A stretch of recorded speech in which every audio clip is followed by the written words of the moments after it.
नमस्कार, आदाब। आपका मेरी अपनी महफिल में एक बार फिर इस्तकबाल है, स्वागत है। आजकल मैं आपको सुना रहा हूँ मोहतरमा मसरूर जहाँ का नावल ख़ज़ाओं से दूर। आज इस नावल की 5वीं किस्त सुनिए। 5वीं किस्त।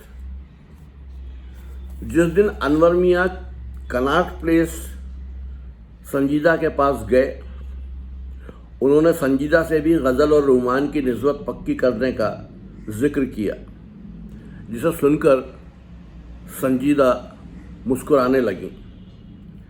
अनवर भाई, सुना तो ये था कि जहाँ किसी के यहाँ लड़की पैदा हुई और उसे उसकी शादी की फ़िक्र सताने लगी, लेकिन आपने तो लड़के का बाप होकर भी इस बात को उल्टा साबित कर दिया।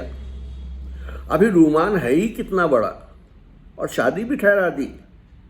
खैर, मुझे खुशी हुई कि ये काम आपकी पसंद के मुताबिक हुआ, वरना आगे बढ़कर लड़का खुदा जाने क्या निकलता, किसको पसंद कर बैठता। अब जो बचपन से उसे गज़ल का कसीदा रटाया जाएगा तो उसे कोई और फिक्र लाहक ही नहीं होगी। वैसे गज़ल है भी बड़ी प्यारी बच्ची। फरीदा ने भी पसंदीदगी जाहिर की। अलबत्ता अफजाल साहब ने बड़ा मजाक उड़ाया। अनवर मियाँ खूब बिगड़े, बुरा भी माना, लेकिन अफजाल साहब ने उन्हें मना ही लिया।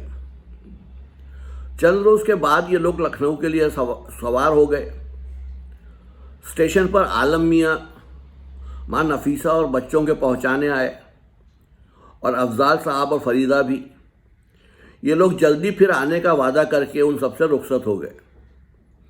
संजीदा घर वापस आई तो बुझकर रह गई।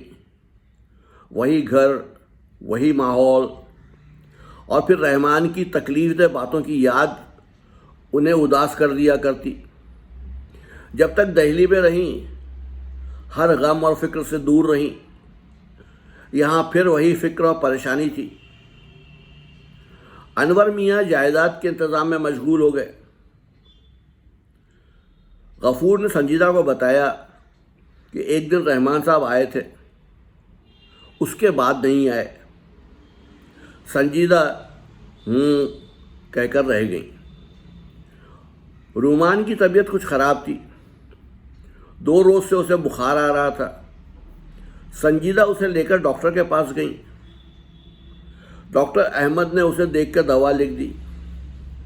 वो डिस्पेंसरी से दवा लेकर निकली तो सामने ही रहमान की कार नज़र आई। रहमान कार से टेक लगाए खड़े हुए थे और किसी से गुफ्तगू कर रहे थे। संजीदा कतरा कर निकल गई। रहमान उन्हें नहीं देख पाए। उन्हें देखकर संजीदा को बड़ा दुख हुआ। एक जगह, एक शहर में रहने के बावजूद रहमान उनसे किस कदर दूर थे। न कोई वास्ता, न मतलब, जैसे 2 अजनबी। कुछ तो रूमान की तबीयत ख़राब होने से वो खिसियानी हो रही थी, कुछ रहमान को देखकर रंजीदा हुई। घर आकर खूब ही रोईं। अच्छा ही था कि अनवर मियाँ घर पर नहीं थे, वरना संजीदा को एक तवील लेक्चर भी सुनना पड़ता और डांट भी खानी पड़ती। चंद रोज़ के बाद रूमान की तबीयत ठीक हो गई। संजीदा को ज़रा इत्मीनान हुआ, लेकिन शायद इत्मीनान उनकी किस्मत में था ही नहीं। एक शाम संजीदा अभी नहाकर उठी ही थी कि उन्हें किसी मुलाकाती के आने की खबर मिली। वो बाल सुलझाकर बाहर गईं। ड्राइंग रूम में एक पस्ता कद अजनबी बैठा था। संजीदा ने सलाम किया। मैं दरअसल एक ज़रूरी काम के सिलसिले में हाजिर हुआ हूँ। फरमाइए। मैं रहमान साहब का वकील हूँ। कुरैशी मेरा नाम है। जी, संजीदा ने संजीदगी से कहा। मैं आपकी खिदमत में इसलिए हाजिर हुआ हूँ कि आपसे रहमान साहब को जो शिकायत हैं उन्हें दूर करने में आपकी कुछ मदद करूं। ऐसी क्या शिकायत है जो मुझसे खुद नहीं कह सकते? उनका कहना है कि उन्होंने कई बार आपसे तबादला ख्याल किया लेकिन नतीजा सिफर रहा। देखिए वकील साहब, मैं अब कुछ कुछ आपका मतलब समझ रही हूँ, लेकिन इतना अर्ज कर दूँ कि आप उन्हीं बातों को दोहराने की कोशिश ना कीजिए। मैं इसके कबल भी रहमान से कह चुकी हूँ कि अनवर भाई या रूमान में से कोई यहाँ से नहीं जा सकता। एक मेरा भाई है और दूसरा मेरा बेटा, लिहाजा उनको यहाँ से निकालने का रहमान को कोई हक नहीं, और ना मैं ये हक उनको देने को तैयार हूँ। इसलिए इस बात को यहीं पर ख़त्म कर दीजिए तो बेहतर है। वकील साहब ये दो टोक बात सुनकर छटपटा गए। ये जवाब शायद उनकी तवक्को के बरक्स था। बहरहाल वो ज़रा देर तो उलझे उलझे बैठे रहे, फिर कुछ सोचकर बोले, बेगम साहिबा, रहमान साहब ने जो फैसला किया है उसे सुनकर शायद आपको अपने फैसले पर नज़रसानी करना पड़े, और आपके लिए मुनासिब भी यही होगा कि आप अपने शौहर की राय और ख्वाहिश का एहतराम करें। इसका सवाल तो बाद में पैदा होगा। पहले आप रहमान साहब का फैसला बता दें ताकि मैं भी इस रोज़ की चख से निजात हासिल कर सकूं। बात यह है बेगम साहिबा कि क्या एक गिलास पानी मिल सकता है? संजीदा ने गफूर को आवाज़ देकर पानी लाने के लिए कहा। पानी का पूरा गिलास पीकर वकील साहब ने रुमाल से मुंह साफ किया और फिर हिम्मत जमा करके बोले, बेगम साहिबा, बसूरत दीगर रहमान साहब का फैसला है कि वो आपको कह दीजिए वकील साहब, वो मुझे छोड़ देंगे, तलाक दे देंगे। संजीदा गुस्से से कांप गई। जी बेगम साहिबा, कुरैशी को जैसे फांसी से निजात मिली, कोई बात नहीं, मैं इसके लिए भी तैयार हूँ। आज तक उन्होंने कौन से फ़राइज़ निभाए हैं जो आइंदा उम्मीद रखूँ। अब आप जा सकते हैं, मुझे माफ़ फरमाइएगा। आपने अपना फ़र्ज़ पूरा किया, मुझे आपसे कोई शिकायत नहीं है और ना रहमानी से है। मुझे तो बस मुक़द्दर से शिकायत है जिसने मेरे साथ खिलवाड़ किया। संजीदा की आवाज़ भर्रा गई और वो जब्त करने की कोशिश के बावजूद खुद को संभाल न सकीं और रोती हुई अंदर चली गई। कुरैशी वकील भी बेहद नादिम और रंजीदा उठकर बाहर चल दिए। अनवर मियाँ अंदर आ रहे थे और कुरैशी बाहर जा रहे थे। आमना सामना हुआ तो वकील साहब का हाथ सलाम के लिए उठ गया। फरमाइए, क्या काम है? अनवर मियाँ ने अखलाकन पूछा। ज़रा बेगम साहब के पास आया था। तो आपका काम हो गया?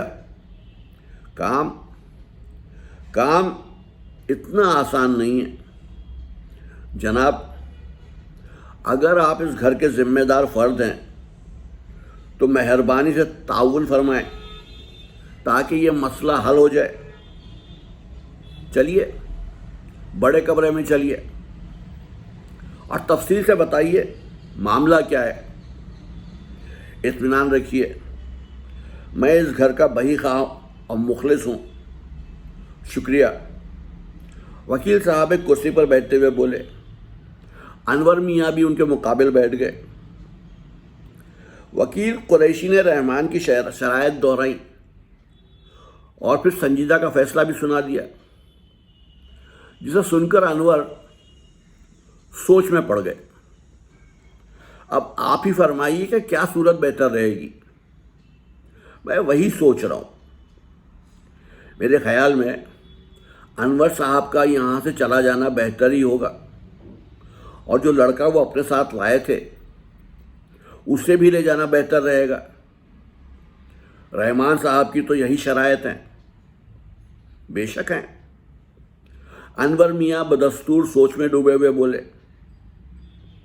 वकील कुरैशी दुनिया जमाने की मिसालें देकर समझाने और कायल करने की कोशिश करते रहे। दौरान गुफ्तगू कई बार अनवर मियाँ का जिक्र किया, बगैर ये समझे और जाने हुए कि उनका मुखातिब कोई और नहीं, खुद अनवर मियाँ ही हैं। फिर आपने क्या सोचा है? आपका ख्याल ठीक है, अनवर साहब को इस लड़के को लेकर चला जाना चाहिए। अनवर मियाँ ने धीमी आवाज़ में कहा, खुदा आपका भला करे। उम्मीद है कि आप बेगम साहिबा को समझाने की कोशिश करेंगे। हाँ ज़रूर। अच्छा, अब मैं चलूँगा। आपका बहुत बहुत शुक्रिया जनाब। मैं रहमान साहब से आपका जिक्र करूँगा और आपकी तारीफ भी। लेकिन जनाब, आपका इसमें मुबारक क्या है? अनवर मियाँ बेख्याली में कह गए। अनवर? अनवर साहब? यानी वही अनवर साहब? वकील कुरैशी बौखला गए। उनकी बौखलाहट देखकर अनवर मियाँ के लबों पर मुस्कुराहट आ गई। जाइए वकील साहब, आप रहमान साहब से कह दीजिए कि हर काम उनकी मर्जी के मुताबिक ही होगा। एक भाई अपनी बहन का घर उजाड़ना कभी पसंद नहीं करेगा। लेकिन घर बसा ही कब था अनवर भाई? संजीदा अंदर आते हुए बोली। वकील कुरैशी ने राह फरार में आफियत समझी और तेज तेज कदमों से बाहर की जानिब चल दिए। किसी ने उनको रोका भी नहीं। संजीदा अंदर आकर बैठ गई और अपनी सुर्ख सुर्ख आंखों को बंद करते हुए कुर्सी की पुश्त से टेक लगाकर बैठ गई। संजीदा, ऐसा लगता है तुम बहुत रोई हो। हाँ अनवर भाई, इसके सिवा चारा भी क्या था? लेकिन तुम्हें रहमान साहब की बात मानने में क्या कबाहत है? पहले हम दरबदर थे, तुमने हमें जगह दी। हम बेसहारा थे, तुमने ना सिर्फ सहारा दिया बल्कि ऐसे पाक और मुकद्दस रिश्तों में जकड़ कर रखा, अपनाया कि घर की बर्बादी और औलादों की जुदाई का गम भी भूल सा गए। इतना बहुत है संजीदा बहन, तुमने जो कुछ किया बहुत किया। अब इससे ज़्यादा तकलीफ देना इंसानियत के खिलाफ है बहन। हमें इजाज़त दो, फिर अब हमें कोई तकलीफ भी नहीं होगी। आलम और उसका घर मौजूद है। मुझे मालूम है अनवर भाई कि आपको तकलीफ नहीं होगी, लेकिन मेरा क्या होगा? आपने ये भी सोचा है? मैं तो रूमान के बगैर बेमौत मर जाऊंगी। संजीदा बिलक उठी। अनवर मियाँ ने उनके सर पर हाथ रखकर तसल्ली दी। सब्र से काम लो संजीदा, हिम्मत से काम लो। खुदा ने चाहा तो सब ठीक हो जाएगा। फिर तुम तो दिल्ली आती रहोगी, हम भी मिलते रहेंगे। इतनी ही बात के लिए बसा बसाया घर उजाड़ना कहाँ की अक्लमंदी है? अगर ये घर बसा भी रह गया तो मुझे क्या मिलेगा अनवर भाई? शौहर की मोहब्बत यहाँ नहीं, बच्चों का प्यार यहाँ नहीं, क्या है यहाँ फिर? आप और रूमान कहीं नहीं जाएंगे। खा रहमान कुछ कहें, तलाक दे दें, मुझे सब गवारा है। लेकिन अनवर मियाँ मुतज़ब्बिब नजर आ रहे थे। कुछ नहीं, मैं खुद भी चाहती हूं कि भी किस्सा खत्म हो जाए। रहमान ने मेरे साथ कब इंसाफ से काम लिया? मेरी गोद सूनी रही तो उन्होंने मेरी मांग की निशानी भी उजाड़ दी, अपना घर बसा लिया, मुझे तन्हा वीरानों में भटकने को छोड़ दिया। अगर आप और रूमान मुझे न मिलते तो मैं सदा ही भटकती फिरती। रहमान इस वक्त भी बदस्तूर शादो आदाब रहते, सॉरी, रहमान इस वक्त भी बदस्तूर शादो आबाद रहते। उन्हें मेरी खुशी और गम से मतलब नहीं है। अच्छा, तुम जाकर आराम करो। नहीं, मुझे इस वक्त करार नहीं आएगा जब तक आप मुझसे वादा ना कीजिएगा। क्या वादा? मुझे छोड़कर ना जाएंगे और ना रूमान को मुझसे जुदा करेंगे। रूमान तुम्हारा है और तुम्हारा ही रहेगा। मेरा सवाल तो मैं तुमसे कोई वादा नहीं कर सकता, क्योंकि यहाँ रहने की सूरत में कोई ना कोई बात तुम्हारे लिए पैदा होती रहेगी। रोज़ एक ना एक मुश्किल खड़ी कर दी जाएगी। इनसे निपटना मुश्किल होगा। मुझे सब गवारा है। ये तुम्हारी नेकी है। अब तुम जाओ। मैं सोच रहा हूँ कि रहमान साहब से एक बार मिल ही लूँ। जैसी आपकी खुशी। हालांकि मेरी राय तो नहीं है। रहमान का पता नोट करके अनवर मियाँ ने संजीदा को समझा बुझाकर रुखसत कर दिया और ख़ुद किसी ख्याल में डूबे बैठे रहे। सुबह फजर की नमाज के बाद संजीदा ने रूमान को दूध बनाकर दिया। मुलाजिम चाय ले आया। उन्होंने हज़्म मामूल चाय बनाकर अनवर मियाँ के लिए भिजवाई, लेकिन मुलाजिम वापस आ गया। मियाँ जी तो कमरे में नहीं है। किसी ज़रूरत से इधर उधर हो गए होंगे। जाओ देख कर आओ। मुलाजिम गया और फिर वापस आ गया। वो तो कहीं नहीं है। संजीदा हड़बड़ा कर उठी। पैरों में चप्पल डालकर अनवर मियाँ के कमरे में गई। अनवर मियाँ मौजूद नहीं थे। कमरा बदस्तूर साबिक हालत में था। बस हैंगर पर उनके मलबूसात मौजूद नहीं थे और मेज़ पर एक ख़त पड़ा था। संजीदा ने उजलत से ख़त उठा लिया। ख़त उन्हीं के नाम था। संजीदा बहन, खुश रहो। मैं महसूस कर रहा हूँ कि मेरी बदनसीबियों का साया अब तुम्हारी पुरसुकून ज़िंदगी पर पड़कर उसे भी गम के अंधेरों के हवाले करना चाहता है। तुम रहमान से बिगाड़ ना पैदा करो। यही क्या कम है कि रूमान तुम्हारे ज़ेरे साया परवान चढ़कर किसी काबिल हो जाएगा। मेरी फिक्र न करना। जहाँ रहूँगा ठीक रहूँगा। तुम्हारा भाई अनवर। आखिर आप हमें छोड़कर चले ही गए अनवर भाई, संजीदा ने ज़ेरे लब कहा और वहीं एक कुर्सी पर बैठकर चारों तरफ नज़रें फाड़ फाड़ कर देखने लगी, जैसे उन्हें यकीन हो कि अभी अनवर मियाँ कहीं से निकल कर आ जाएंगे। लेकिन ख़त का मज़मून उनकी नज़रों के सामने था, इसलिए उन्हें यह यकीन करना पड़ा कि वो सचमुच ही चले गए। भीगी हुई आंखों को साड़ी के आंचल से साफ करके वो अंदर चली गईं। रहमान की तरफ मुकम्मल खामोशी रही। संजीदा ने भी कोई नोटिस नहीं लिया और रूमान की परवरिश में तनदही से मसरूफ़ रही। रूमान जो उनकी तन्हा और वीरान जिंदगी का वाहिद सहारा था। कई साल गुजर गए। वक्त ऐसे गुजरा जैसे हवा का झोंका, और उस गुजरते हुए वक्त ने कई तब्दीलियां भी पैदा कर दी। संजीदा के बालों में चांदी के तार झिलमिलाने लगे। रूमान मजबूत जिस्म का एक जाज़िब नज़र नौजवान बन गया।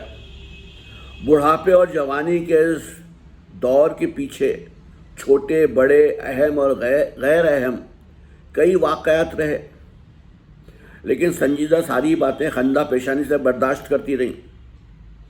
अनवर मियाँ का कोई पता न चला, लेकिन संजीदा जब भी दहली जाती आलम मियाँ के घर ज़रूर जाती। उनके ख़ानदान से ताल्लुकात बदस्तूर खुशगवार थे।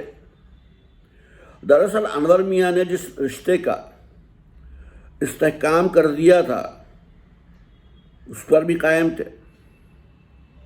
गज़ल भी अब 14-15 साल की एक पुरकशिश लड़की निकल आई थी और शायद घर वालों की गुफ्तगू से उसे भी अपनी और रूमान की निस्बत का इल्म हो चुका था, क्योंकि वो भूले से भी रूमान के सामने नहीं आई थी। संजीदा से भी बहुत शर्माती थी। संजीदा उसको बहुत चाहती थी और उनका इरादा था कि रूमान के बीए करते ही वो शादी कर दें। रूमान का इंटर फाइनल था। वो आर्ट का तालिब इल्म था। खुसूसन उसे उर्दू अदब से वालेहाना लगाव था।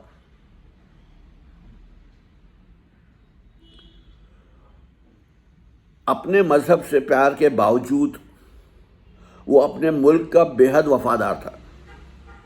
उसे अपने वतन से मोहब्बत थी। उसका उसूल जियो और जीने देने पर मबनी था। हिंदू मुस्लिम एकता उसका आदर्श था। शायद उसकी वजह यह हो कि उसे अपनी हकीकत का इल्म था। ये संजीदा की दानिशमंदी थी जो उन्होंने उसको हकीकत से बाखबर कर दिया था और उससे एक बात भी नहीं छुपाई थी।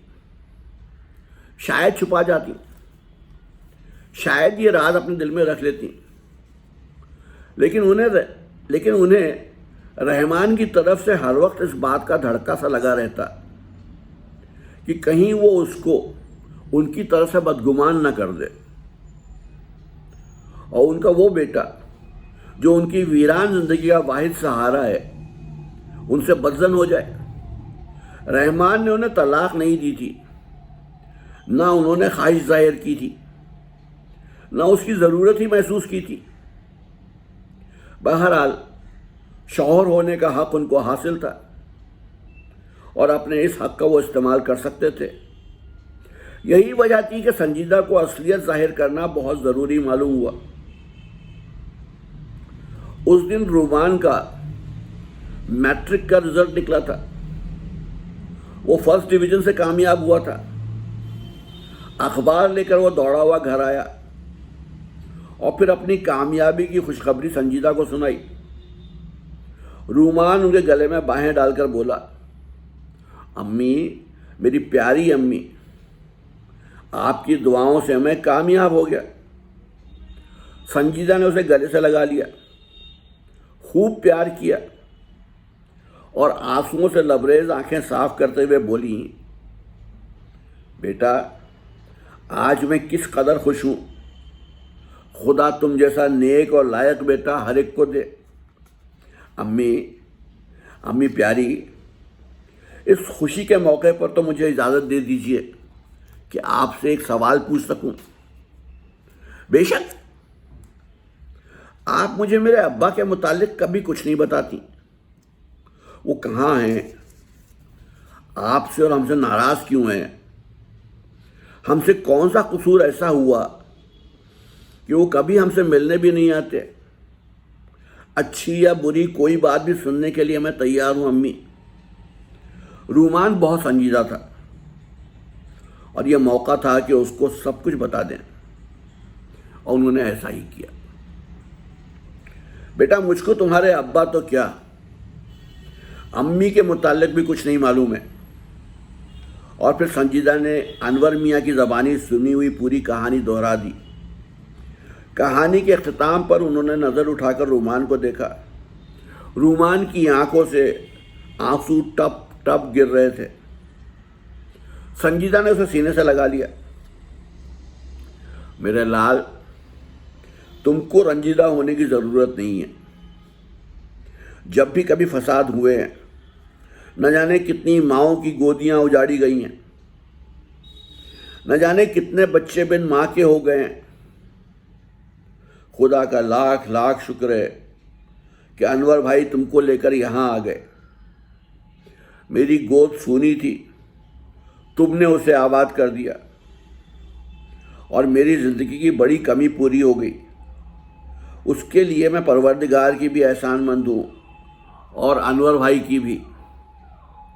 बेचारे खुदा जाने कहाँ होंगे, खुदा करे वो जहाँ हो, जिंदा सलामत और खुश खुर्रम हो। अम्मी, आपने मेरे लिए किस कदर दुख उठाए हैं। तुम मेरे बच्चे हो, हर माँ अपने बच्चे के हंसी खुशी दुख उठाती है। अम्मी, एक सवाल फिर भी तिश्ना है। आपने मुझे बेटा बना लिया, लेकिन बाप की शफकत से मैं फिर भी महरूम ही रहा। ऐसा क्यों हुआ अम्मी? ये मेरी बदनसीबी की दास्तान है बेटा, मैं सुनूंगा अम्मी। शादी के बाद 6 साल गुजर गए, मेरे औलाद नहीं हुई और रहमान के वालिदैन ने उनकी दूसरी शादी कर दी। दूसरी शादी करने के बाद क्या अब्बा आपको भूल गए? हाँ बेटा, उन्हें ऐसा नहीं करना चाहिए था। उन्हें आपसे कतई ताल्लुक तो नहीं करना चाहिए था। अब वो कहाँ हैं? बाहर कहीं हैं। अरसे से मुझे उनकी कोई खबर नहीं है। अगर उनका पता आपको मिले तो मुझे बताइएगा, मैं उनसे मिलूंगा। कोई फ़ायदा नहीं, और ना मुझे उनकी ज़रूरत है। एक तवील अरसा उनके बगैर गुजारा है, अब तो आदत सी हो गई है। फिर मुझे कोई कमी महसूस नहीं हुई। मेरी ज़िंदगी बड़ी अच्छी गुजरी। मेरा लाल सलामत रहे, मुझे किसी बात की कमी महसूस नहीं होती। संजीदा ने रूमान की पेशानी चूमते हुए कहा,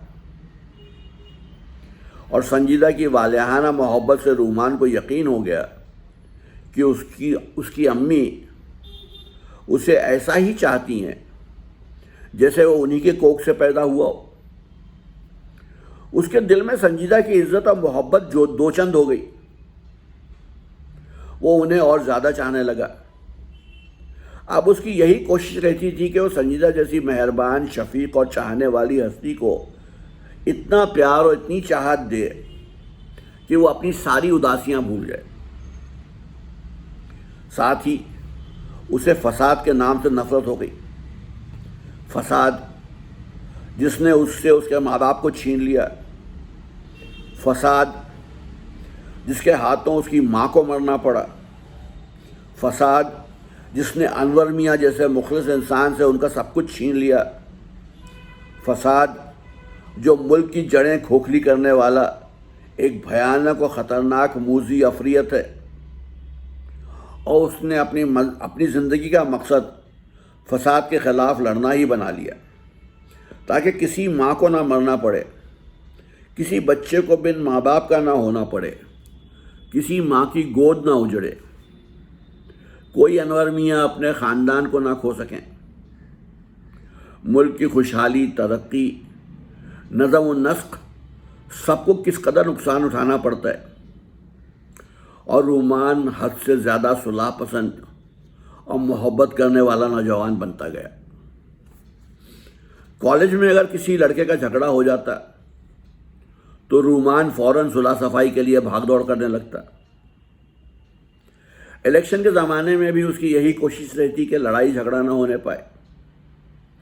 उनकी इन्हीं सिफ़ात ने उसको हर दिल अजीज़ बना दिया। कॉलेज के प्रोफेसर और लड़के उसे बहुत चाहते थे। रूमान कॉलेज से आया तो संजीदा ने उसे आलम मियाँ का ख़त दिया। आलम मियाँ ने बड़े दिन की छुट्टियों में उन लोगों को दिल्ली आने की दावत दी थी।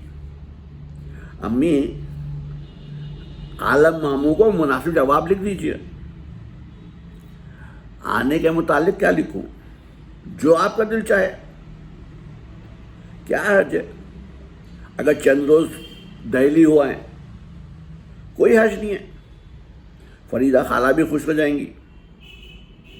छुट्टियां कब तक होंगी? बस 15-16 दिसंबर तक हो जाएंगी। फिर जनवरी की 2 को कॉलेज खुलेगा।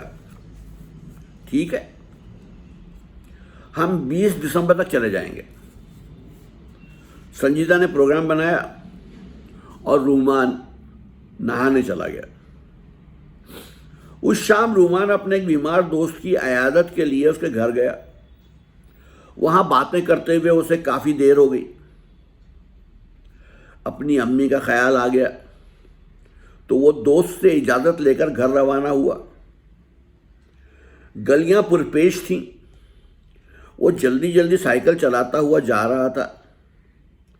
अचानक उसकी नजर चंद लोगों पर पड़ी जो गली में इस तरह खड़े थे कि उसका निकलना मुश्किल था। उसने घंटी बजाई, लेकिन वो लोग बदस्तूर खड़े रहे। मजबूरन वो साइकिल से उतर पड़ा। उसके उतरते ही वो सब उस पर पिल पड़े और चारों तरफ से योरिश कर दी। घूंसों और मुक्कों की बारिश ने रूमान को बौखला दिया। वो हत्ता उल इम्कान मदाफत करता रहा, लेकिन वो अकेला था और इस हमले के लिए तैयार भी न था। दफातन उसे अपनी बाईं रान में दर्द की एक तेज लहर महसूस हुई और उसके मुंह से एक दिलखराश चीख निकल गई।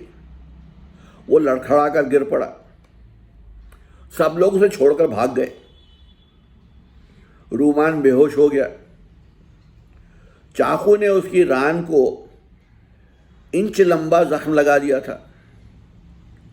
उसकी चीख सुनकर कई घरों की खिड़कियां और दरवाजे खुले। कुछ लोग बाहर भी निकले, लेकिन खून देखकर कोई करीब ना आया और सब दूरी से रायजनी करते रहे। शायद मर गया बेचारा। न जाने किसने मार डाला गरीब को। चलो यहाँ से खिसक लो, वरना मुसीबत में पड़ जाओगे अगर पुलिस आ गई। छी छी, कैसे कायर हो तुम लोग। एक जख्मी इंसान को इस हालत में छोड़कर चले जाओगे। इंसानियत तो नाम को नहीं रह गई। बाबा, तुम्हारी जान फालतू है, तुम जाओ। हम लोग बाल बच्चे वाले हैं, कहाँ पुलिस की जवाबदेही करते फिरेंगे। शौक से जाओ। वो शख्स रूमान के करीब बैठ गया। पतलून खून से तर हो रही थी। उसने जल्दी से जख्म की जगह पर खूब कसकर अपना अंगोछा बांधा और फिर रूमान को एहतियात से उठाकर एक छोटे से घर के अंदर ले गया। कम्मो बेटी, कम्मो। जी बाबा, आई। जरा जल्दी से सहारा तो दे बेटी। जरा जल्दी से सहारा तो दे बेटी। सब लोग गरीब को छोड़कर चले गए। क्या कलयुग आ गया है। राम राम। कम्मो ने जल्दी से आगे बढ़कर सहारा दिया और दोनों ने मिलकर रूमान को बिस्तर पर लिटा दिया। बाबा, ये तो बहुत जख्मी है और शायद बेहोश भी है। हाँ, तू जरा इसके पास बैठ, मैं डॉक्टर को लेकर आता हूँ। जरा कंबल उड़ा दे इसे और गर्म पानी तैयार रखना। जख्म धोना होगा। एक धोती भी निकाल दे। पतलून उतारकर दूसरा कपड़ा पहनाना होगा। अच्छा बाबा। कम्बो ने रूमान को कंबल उड़ाते हुए कहा। बाबा बाहर चले गए। गली में साइकिल पड़ी थी। साइकिल उठाकर अंदर देवड़ी में रखी और लंबे लंबे डग भरते दूसरी गली में मुड़ गए। डॉक्टर चंद्रमोहन सोए पड़े थे जब बाबा ने उनके घर जाकर कॉल बेल बजाई। मुलाजिम ने आकर कहा, डॉक्टर साहब सो रहे हैं तो जगा दे। एक इंसान की मौत और जिंदगी का सवाल है। अच्छा बाबा। मुलाजिम ने डॉक्टर को जगा दिया। डॉक्टर चंद्रमोहन एक फर्शनास इंसान थे। वो फौरन कपड़े बदले बगैर स्लीपिंग सूट पर गाउन पहनकर बैग हाथ में लेकर बाहर निकल आए। कहाँ चलना है बाबा, कार निकाल लूं? नहीं बेटा, दूसरी गली तक चलना है। तुम्हें तकलीफ दी, कोई बात नहीं, ये तो मेरा फर्ज है। बाबा उन्हें लेकर अपने घर में आए। रूमान अब तक बेहोश पड़ा था। कमला उन्हें आते देखकर रसोई में चली गई और गर्म पानी की पतीली अंगीठी से उतार कर नीचे रख दी। केतली में चाय का पानी रखकर वो गर्म पानी छोटी बाल्टी में लेकर वहीं आ गई। डॉक्टर चंद्रमोहन ने जख्म देखा। बाबा तफसील से सारी बात बताता रहा। डॉक्टर ने पतलून उतार दी और जख्म को डेटॉल से साफ करके ड्रेसिंग कर दी। फिर कमला ने डॉक्टर के हाथ धुलाए और बाबा ने डॉक्टर की मदद से रूमान को धोती पहना दी। पहना क्या दी, तहमत की तरह लपेट दी। डॉक्टर चंद्र ने रूमान को एक इंजेक्शन भी लगाया और वहीं दूसरी खाट पर बैठकर उसकी कैफियत देखने लगे। कमला 2 प्यालियों में चाय बनाकर ले आई। एक प्याला बाबा को दे दिया, दूसरा डॉक्टर की तरफ बढ़ा दिया। इसकी क्या ज़रूरत थी बाबा? कोई बात नहीं बेटा, तुमको सर्दी में बिस्तर से उठकर आना पड़ा। एक प्याला चाय पी लो, ठंड का एहसास मिल जाएगा। डॉक्टर ने प्याला ले लिया और चाय पीने लगे। बाबा बोले, पता नहीं किसका बच्चा है, लगता तो किसी अच्छे घर का है। ना जाने क्यों गरीब को जख्मी किया गया। बाबा, आजकल तो लोग चाकू छुरे का इस्तेमाल ऐसे करते हैं जैसे पहले कोई किसी को तमाचा लगाता था। तमाचा मारने में भी तकल्लुफ़ होता था, तमाचा मारने में भी तकल्लुफ़ होता था। लेकिन अब तो पता नहीं इंसान को क्या होता जा रहा है, हैवान बनता जा रहा है दिन ब दिन। तुम तो बच्चा हो बेटा, इन आँखों ने माफ़ कीजिए, तुम तो बच्चा हो बेटा, इन आँखों ने तो जाने क्या क्या देखा है। बापू अहिंसा की लड़ाई लड़ते, लेकिन गुंडों ने उनकी एक ना सुनी, वरना 1947 का हिंदू मुस्लिम फसाद न होता। उसके बाद तो जैसे लड़ाई झगड़े की राह खुल गई। रोज़ कहीं ना कहीं से झगड़े फसाद की खबरें आया करती हैं। रूमान को होश आ चला था। उसके मुंह से हल्की हल्की कराहें निकल रही थी। डॉक्टर चंद्र उसकी तरफ मुतवज्जे हो गए।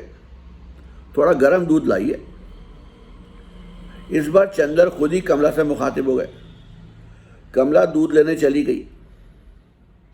एक कप में नीम गर्म दूध लेकर आई तो डॉक्टर चंद्र ने किसी दवा के चंद कतरे दूध में डालकर चम्मच से रूमान को पिलाने के लिए कहा।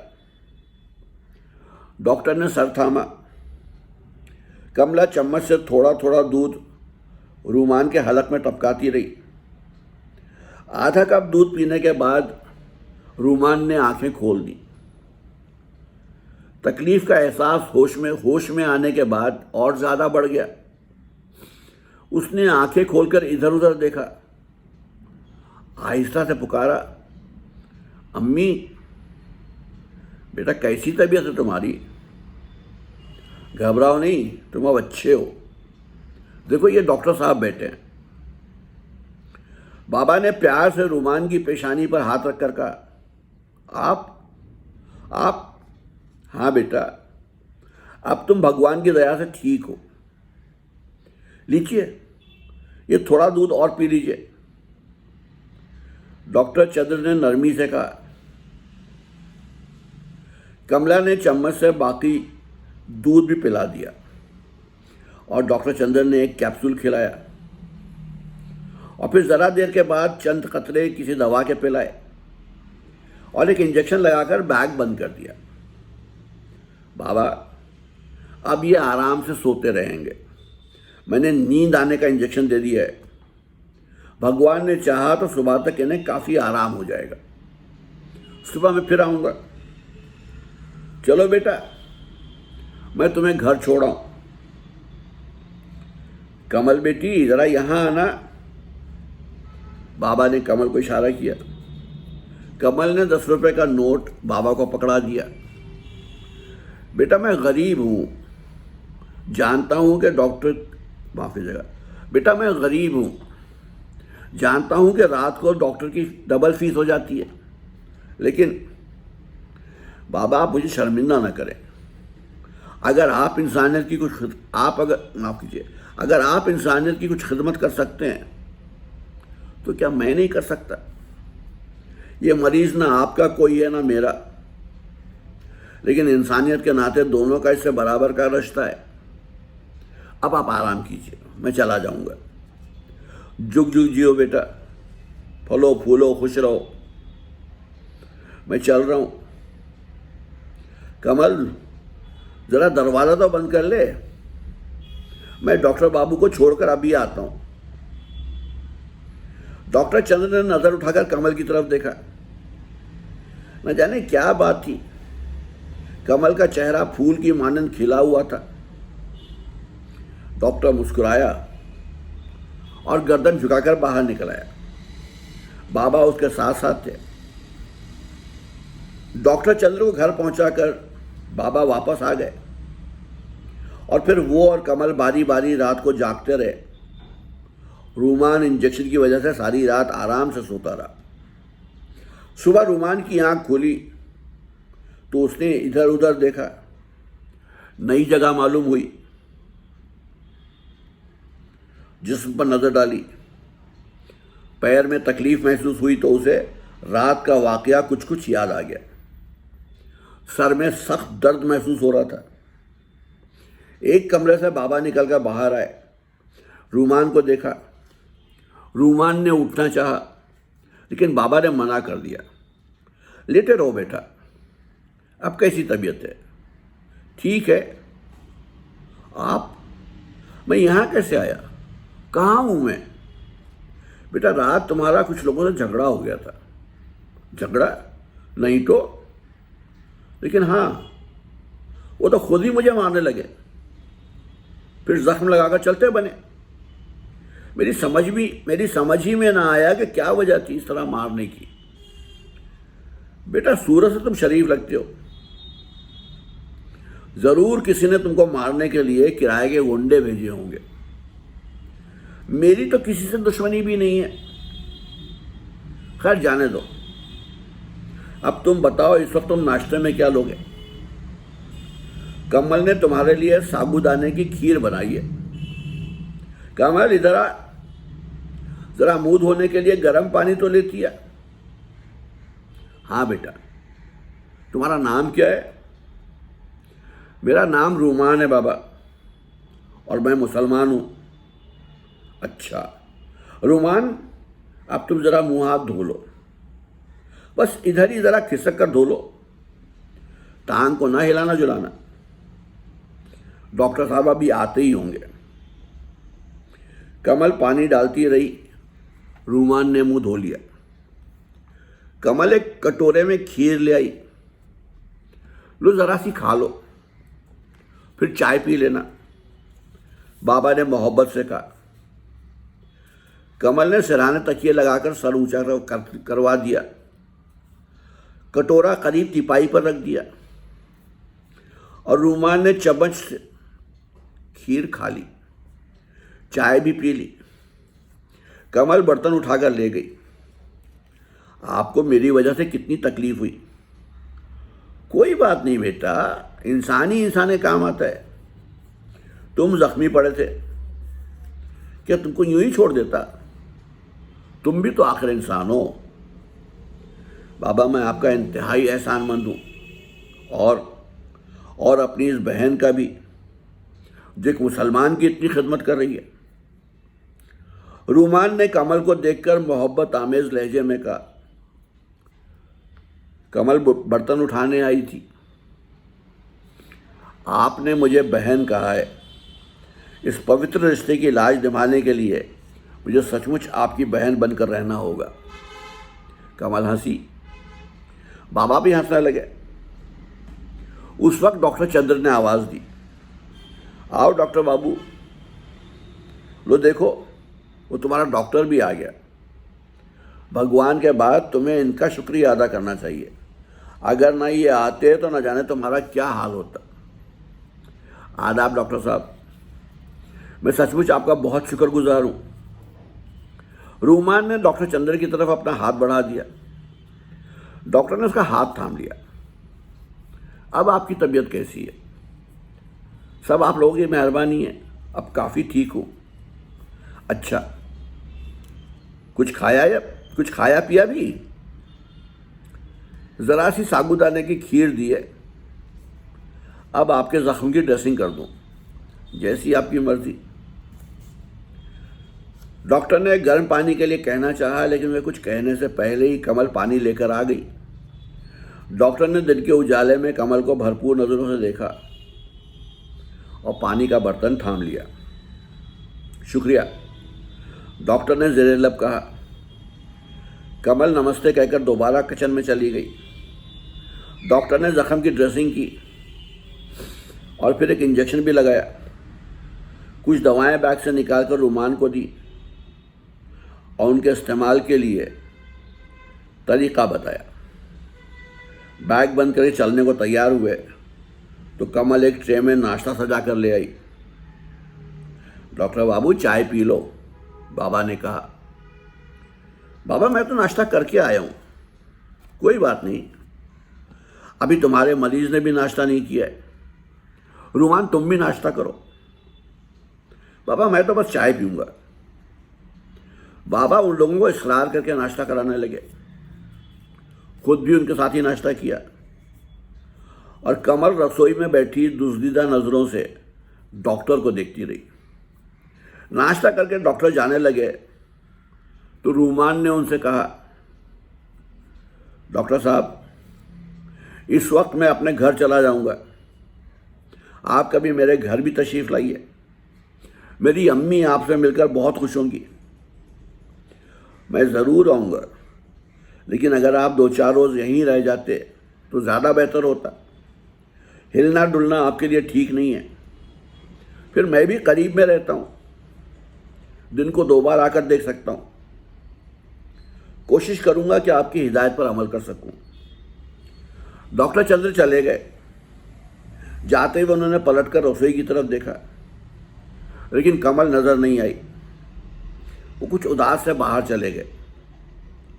उन्हें पता ही न चला कि रसोई की खिड़की से 2 स्याह आंखें उन्हें देख रही हैं। रूमान ने बाबा को अपने घर का पता बताया। एक खत संजीदा के नाम लिखा।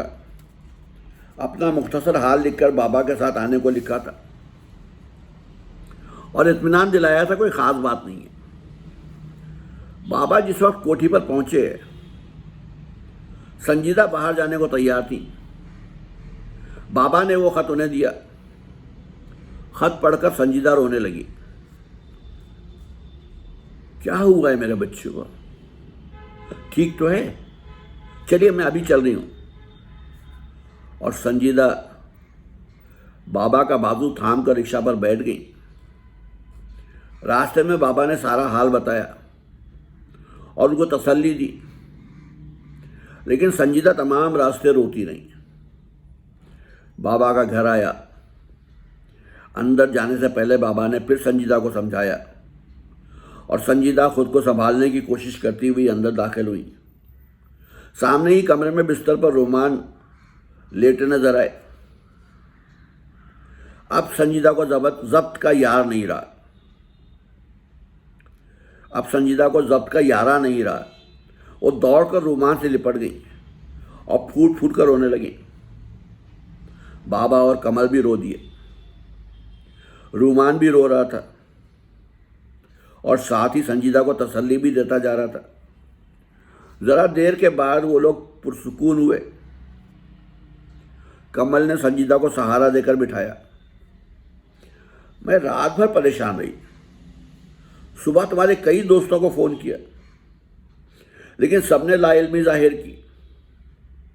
मैं अब खुद तुम्हारी तलाश में निकल रही थी जब बाबा खत लेकर पहुंचे। बाबा और कमल बहन के साथ ही डॉक्टर चंद्र का एहसान है जो मैं आपको इतनी अच्छी हालत में मिला हूँ, वरना खुदा जाने क्या होता। बेशक ये लोग तो हमारे लिए फरिश्ते रहमत बन गए हैं। अम्मी, सुबह से रूमान भाई हमें शर्मिंदा कर रहे हैं, अब आप भी इनकी बातों में आ गई। कमल ने संजीदा को चाय पेश करते हुए मुस्कुरा कर कहा, बेटी सच तो सच ही है। संजीदा ने कमल के सर पर हाथ फेर कर कहा और चाय पीने लगी। ये आलू की चिप्स भी लीजिए और ये पापड़ भी, आपने कल से कुछ न खाया होगा। सच है, कल से भूखी उड़ गई थी। खाना तो हम माँ बेटे साथ ही खाते हैं। रात को इनका इंतज़ार करती रही, जब ये सारी रात ना आए तो फिर खाने का सवाल ही ख़त्म हो गया। रात भर टहलती रही और दुआएं मांगती रही, सुबह से फिर वही बेचैनी रही। खुदा का लाख लाख शुक्र है कि मेरा बच्चा जिंदा सलामत है। अब ज़ख्म का हाल तो ये जाने या डॉक्टर जाने। संजीदा बेटी, ज़ख्म ज़्यादा गहरा नहीं, लेकिन लंबा काफ़ी है। टाँके लगाकर ड्रेसिंग की गई है और डॉक्टर बाबू की हिदायत है कि अभी कई दिन इनको हिलना जुलना नहीं चाहिए। फिर इनको घर कैसे ले जाएंगे? क्या ये घर नहीं है अम्मी? कमल ने पूछा। है, ज़रूर है, लेकिन तुम लोगों को कब तक तकलीफ देंगे? बेटी, हमें कोई तकलीफ नहीं होगी, तुम इत्मीनान रखो। दो चार रोज रूमान को यहीं रहने दो, जैसी आपकी खुशी बाबा। मेरा क्या है, सारा दिन रूमान के पास रहूंगी, रात को घर जाकर सो जाऊंगी, और ये बात तय पा गई कि चंद दिन रूमान वहीं रहेगा। संजीदा सारा दिन वहीं रही और रूमान के पास बैठी वक्त से दवा वगैरह देती रही। कमल ने खाना बनाया और वहीं लाकर उनको खिलाया। रूमान को भी दलिया दिया, सब्जी और फुल्का भी दिया।